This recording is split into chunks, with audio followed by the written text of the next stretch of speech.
One day I got a call from John Gardner's office at Carnegie Corporation, that is Carnegie Foundation. Official name is corporation, but it is a foundation. And he invited me to come over for lunch and offered me a job. And as far as I was concerned, that came out of the blue. And I had never thought about foundations. I knew almost nothing about them.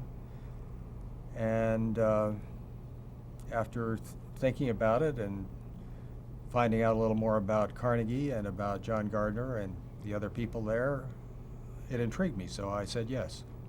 What is the Carnegie Corporation?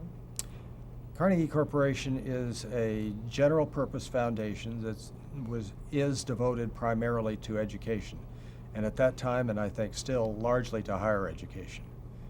So that it made grants for a whole variety of things, curricular improvements, studies that looked at trends in higher education,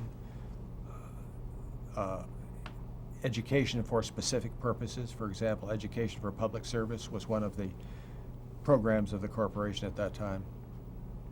How was it funded? It has an endowment, and it was set up for, if I can recall the words, the general welfare of mankind. And Andrew Carnegie, who set it up, included education as one of the things, but not the sole thing that it did.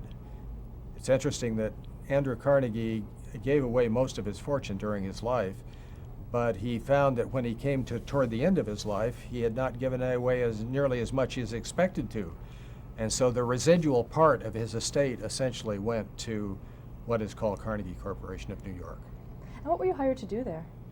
I was again a very junior staff member, and since I was a psychologist by training and John Gardner was also a psychologist, there was a certain affinity between us, and as a result I was involved in things that had some psychological content when we did things like that, as well as certain other things. I was involved, for example, we had a program designed to see if creativity could be encouraged and taught, and the answer is it can be.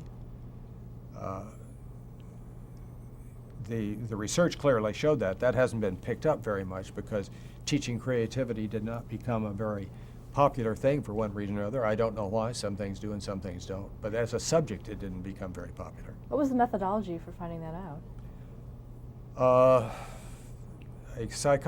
The one thing that I remember most strongly about that, there was a psychologist named Richard Crutchfield.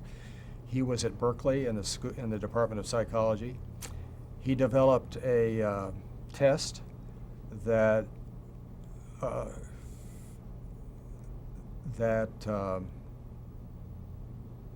was able to separate people with differing degrees of creativity, and then using the test items to suggest what might be done to increase people's creativity, he was able to teach people to do better on the test, and indeed after teaching them that way, when they did better on the test, they became more creative.